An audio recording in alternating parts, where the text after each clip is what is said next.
que reclaman esta situación. Sin embargo, también está claro que la presidenta Yanine Áñez, este caso se produjo en funciones, por lo tanto le corresponde un juicio de responsabilidades. ¿Cómo equilibrar eso? Buenos días, Doc. ¿Cómo andas?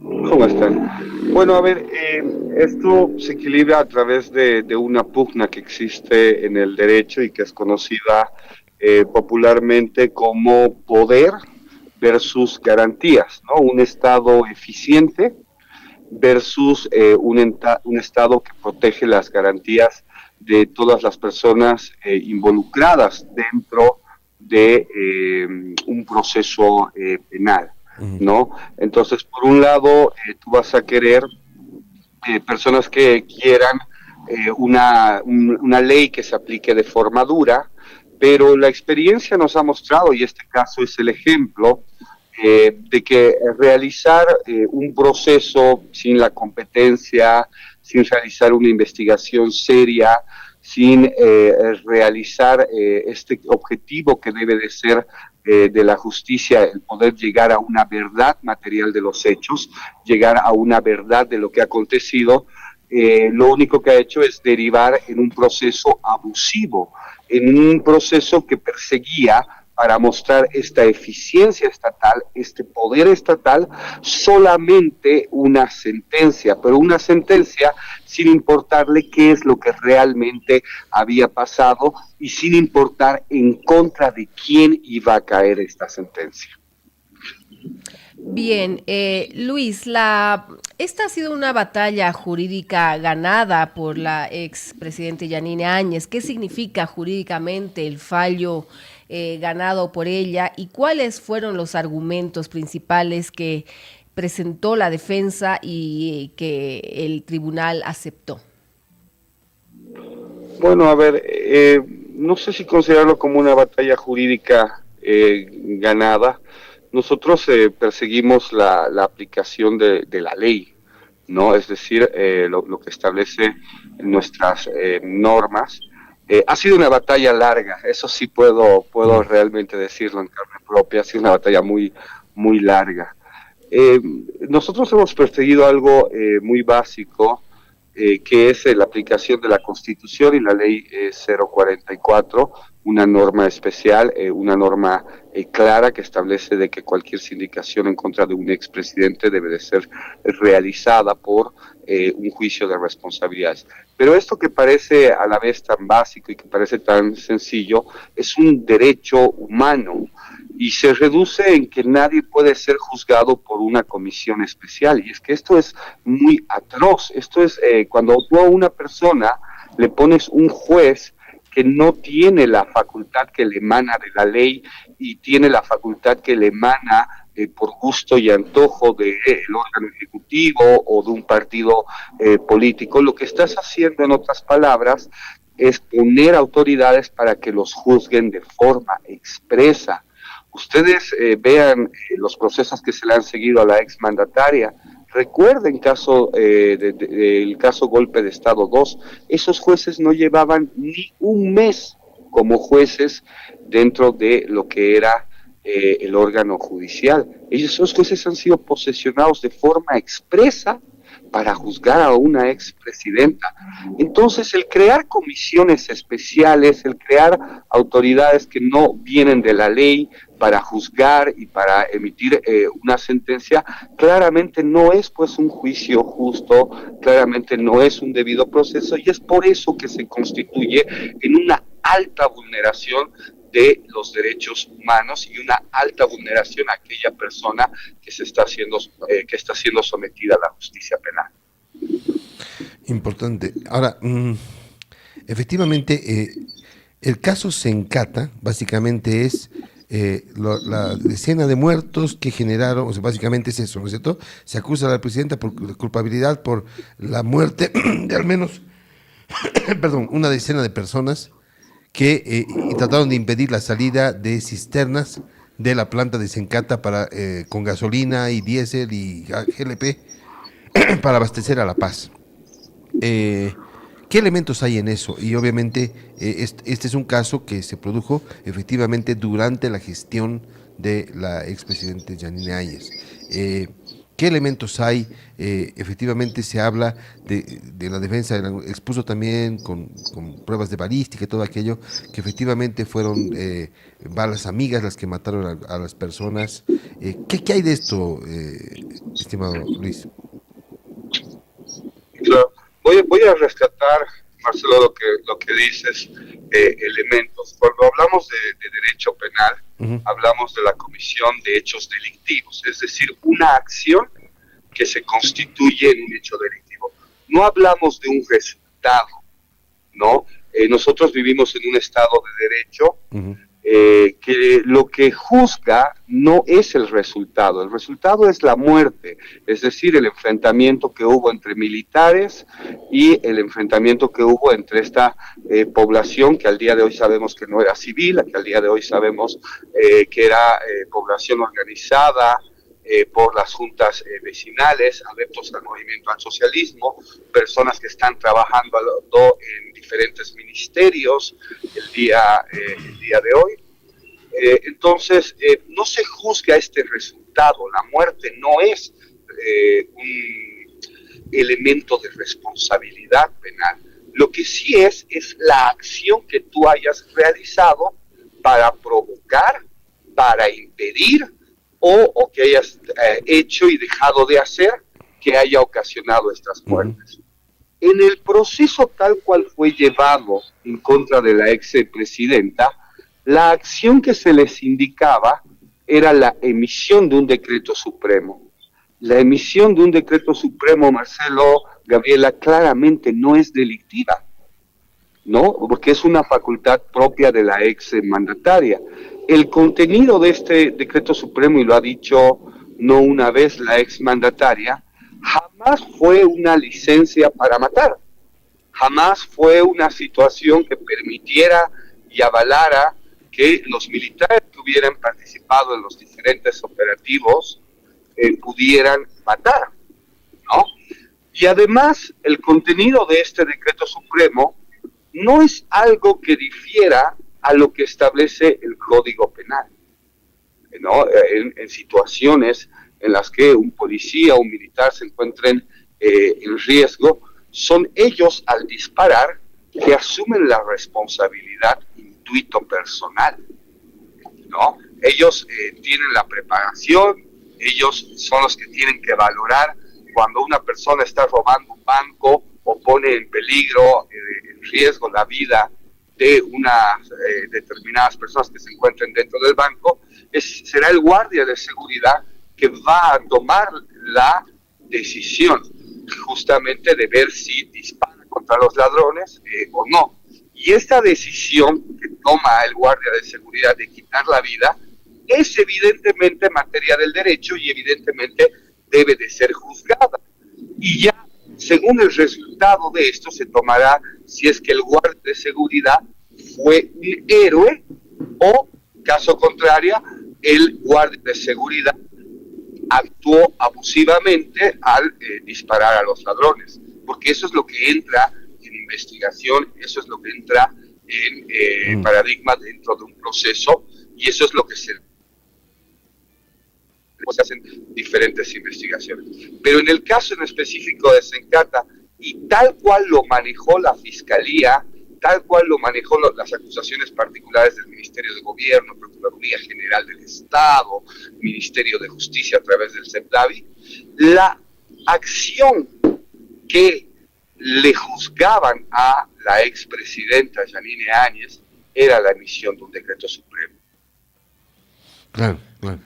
Y mañana viene la segunda parte, mañana viene el caso específico de Sacaba, es esa marcha de cocaleros que venían desde Chapare y entraban, y justamente en Sacaba fue donde hubo un enfrentamiento y también registraron muertos, y de eso también es el otro tema que será ventilado mañana para verificar si es que también se libera a la expresidenta de enfrentar un juicio penal ordinario y asumir un juicio de responsabilidades. Ese es el desafío de mañana, ¿verdad? Sí, efectivamente, mañana a horas 8:30 se resuelve justamente esta excepción de incompetencia. Al día de hoy existen elementos mucho más sólidos que están evidenciando de que este juicio tampoco pudo ser llevado de forma ilegal dentro de lo que es la vía ordinaria. Por lo tanto, como defensa estamos con mucha fe de que el día de mañana pues el juzgado de Sacaba debe de declinar competencia. Y esto en el marco del cumplimiento estricto de nuestras normas. Bien, Luis, ¿este resultado sienta algún precedente para otros procesos en contra de la expresidenta Yanine Áñez? Sí, los resultados obtenidos dentro de lo que es el proceso de EVA, ahora esta resolución que se tiene dentro del proceso de Sencata, son lineamientos claros, pero no pueden ser entendidos de forma aislada, sino que se debe de considerar la jurisprudencia nacional. Y en este caso, en la jurisprudencia nacional, tenemos la sentencia constitucional, producto de la acción de libertad que siguió Manfred Reyes Villa, y el auto supremo que emitió el Tribunal Supremo de Justicia sobre la nulidad de los actos y del proceso por venir. Esta jurisprudencia actual, efectivamente, sumados a las decisiones que se tiene dentro del proceso de EVA y dentro del proceso Sencata, están marcando el lineamiento claro que deben de seguir los jueces en el marco de la expresidenta Yanine Áñez Chávez. Vale decir de que la justicia ordinaria no es aplicable a ninguno de los casos en los que se la ha sometido. ¿Y cómo influye este fallo legal en la situación jurídica general de Yanine? Bueno, en realidad lo que está trayendo esto es el cumplimiento de nuestra Constitución Política del Estado, en el que establece de forma clara que aquellos actos que hayan sido realizados por una autoridad que no tenga competencia son nulos de pleno derecho. Entonces, la influencia directa es de que todos los procesos que se le han realizado a la expresidenta hasta el día de hoy son nulos de pleno derecho. Para explicar en facilito, yo si estoy en lo correcto, el caso EVA, el caso de la empresa boliviana de alimentos, se acusaba a Yanine Áñez por la contratación supuestamente ilegal de una funcionaria. Luego, el caso Sencata, que acaba de dirimirse, se le acusa por los fallecidos supuestamente en la salida de las cisternas. Ambos casos, ¿no es cierto, abogado, han sido derivados de la justicia ordinaria a que se inicien un juicio de responsabilidades. Esto crea un marco jurídico para que lo que sigue también ocurra de esta forma. Digamos que también el caso Sacaba tenga ese mismo camino y por lo tanto se vaya allanando de alguna manera la salida de la cárcel de la presidenta, ¿es cierto? Sí, exactamente, ¿no? O sea, esto crea todo el marco jurídico de aplicación. Bien, pero de estos procesos, sí. Lo cual evidentemente hace de que corresponda un juicio de responsabilidades en cualquiera de los 9 procesos que se le ha seguido a la expresidenta. Luis, ¿y qué hacer con el caso en el que, y eso quisiera un poquito que expliquemos también a la gente facilito, el caso Golpe 2, el caso Golpe 2 no es el del que están saliendo en este momento Pumari y Camacho. Supuestamente el caso Golpe 2 se produce o se genera un delito supuestamente en 24 horas previas más o menos a que Yanine Áñez asuma la presidencia. Se le acusa de haber realizado acciones de planificación y además de ejecución de un golpe de Estado, ¿no es cierto?, antes de que sea presidenta. Por eso es que se la juzgó en la vía ordinaria. Esa fue la justificación que dio el gobierno, que es parte acusadora en este caso, ¿no es cierto? Sí, el caso Golpe de Estado 2 nace del caso Golpe de Estado 1, que es justamente donde están siendo juzgados Luis Fernando Camacho y Marco Antonio Pumari. Del caso Golpe de Estado 1, la expresidenta ha sido apartada. Ahí no hay ningún problema, bueno. Ella ya no es parte, no hay nada que resolver, no hay nada que levantar. Pero este caso que nace de Golpe de Estado 2, lo que juzga es la asunción presidencial. Pero, y lo dijimos y lo hemos reiterado y lo hemos sostenido ampliamente como defensa, que efectivamente no se puede lo que ellos realizaron bajo una ficción, bajo una farsa, ellos pensaron de que podían realizar una división de la comisión de un hecho delictivo. Entonces, abrieron un proceso, voy a utilizar este ejemplo sencillo de robo de banco, un proceso por la planificación del robo del banco, ¿no? Robo de banco 1, un proceso por el robo del banco cuando ingresan al banco y toman el dinero, robo banco 2, y otro proceso por la huida del banco, robo banco 3. Esto no es algo que, como se llama, que corresponda, porque justamente lo que se va a juzgar es el hecho en general. El delito no se divide por partes a gusto y antojo de los acusadores. Y eso es lo que ha pasado en el caso de la expresidenta. Se pretendió crear un nuevo hecho delictivo, un hecho criminal, el cual era la asunción presidencial. No ha sido la planificación a la asunción, sino en todo caso la asunción, la forma en la que ella asumió como presidenta. Y lo que sostuvieron en ese marco los acusadores en esa época es que Yanine Áñez, al no convocar a la Asamblea Legislativa, a la Asamblea en pleno, pues vulneró el reglamento de la Cámara de Senadores y aplicó una asunción constitucional que no correspondía. Esto evidentemente contradecía el comunicado del Tribunal Constitucional, pero también contradecía que en los hechos sí se convocó a una sesión de la Asamblea Legislativa y que esta sesión de la Asamblea Legislativa fue evidentemente boicoteada por el propio movimiento al socialismo, que se negó a sesionar para tratar las renuncias de Evo Morales Ayma y del ex vicepresidente Álvaro García Linera. Entonces fue un juicio completamente arbitrario, pero también fue un juicio que tocó una parte esencial de lo que es el juicio de responsabilidades, o que está dentro del marco del juicio de responsabilidades, la asunción a la presidencia. La asunción a la presidencia en una parte no podía ser juzgada por la justicia ordinaria, jamás, no podían ellos ver si fue adecuadamente esta asunción o no. Y por otra parte, además de tocar esta asunción a la presidencia, se usurpó funciones del Tribunal Constitucional, que realmente era el único que podía interpretar cuál era el camino que se debía seguir. Entonces, obviamente estas son situaciones en un juicio arbitrario, en un juicio que se fue llevado de forma expresa y altamente vulnerador de los derechos humanos, que hacen que esta sentencia también pues sea nula. Al haber una sentencia, es la última pregunta de mi parte, al tener ya una sentencia, ¿esto en alguna medida amarra a García, a la presidenta Áñez a la cárcel? Al estar ya sentenciada. Sí, ahorita este es nuestro principal óbice para recuperar la libertad de la ex presidenta. Estamos constantemente trabajando con todo el equipo de la defensa, viendo cómo justamente romper este óbice. ¿Qué caminos nosotros hay?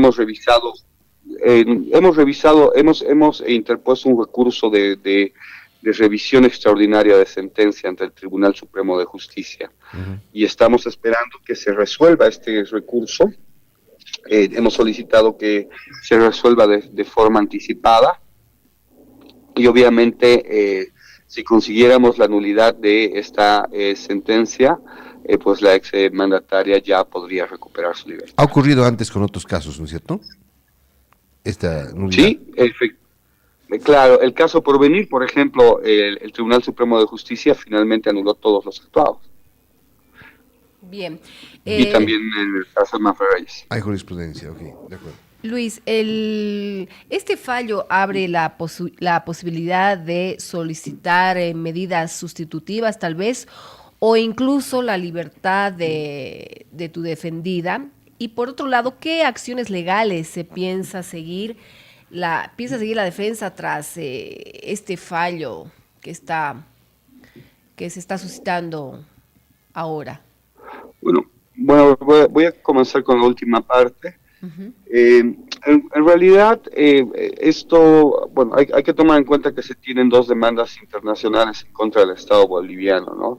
Las vulneraciones que se han cometido en estos procesos, como tal vez lo hemos explicado hoy día, son groseras, son situaciones que traen consecuencias, no solo a la expresidenta, ¿no? No solamente a la señora expresidenta Yanine Áñez, sino también a toda la sociedad boliviana, en el entender de un aplicar completamente abusivo y arbitrario de la ley y el abuso de los mecanismos que te brinda el derecho penal a efectos de perseguir la criminalidad.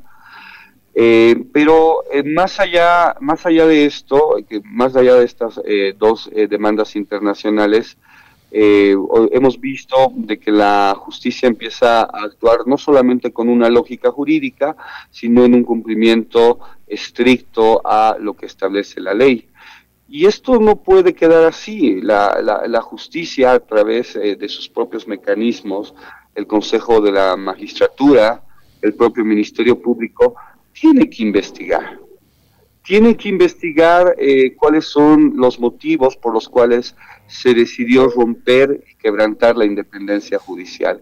El Consejo de la Magistratura, a través de las auditorías de procesos, tiene una herramienta adecuada para poder realizar una investigación, para poder recabar esas declaraciones de esas autoridades y sacarlo a la luz, porque los bolivianos merecemos tener una justicia independiente. Si se encuentran acciones criminales, porque ya lo es una acción criminal el intervenir justamente en un órgano independiente, pero si se encontraran algunas otras acciones de coacción, algunas otras acciones de amenazas, pues el Ministerio Público también deberá de realizar las investigaciones dentro de estos procesos.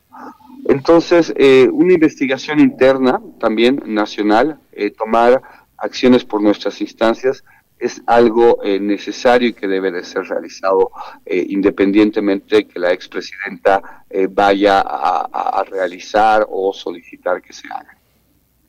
Bien, muchas gracias Luis por tu tiempo y por haber accedido a esta entrevista que sí era necesaria e importante. Esclarecedora, ¿no? Claro, por supuesto. Muchísimas gracias. Un gusto. Gracias, doctor. No, muchas gracias Marcelo, muchas gracias Gabriela. Un placer, un saludo cordial. Gracias. Hasta la próxima. Bien, son las 8:46. ¿Vamos a un corte? Vamos a un corte.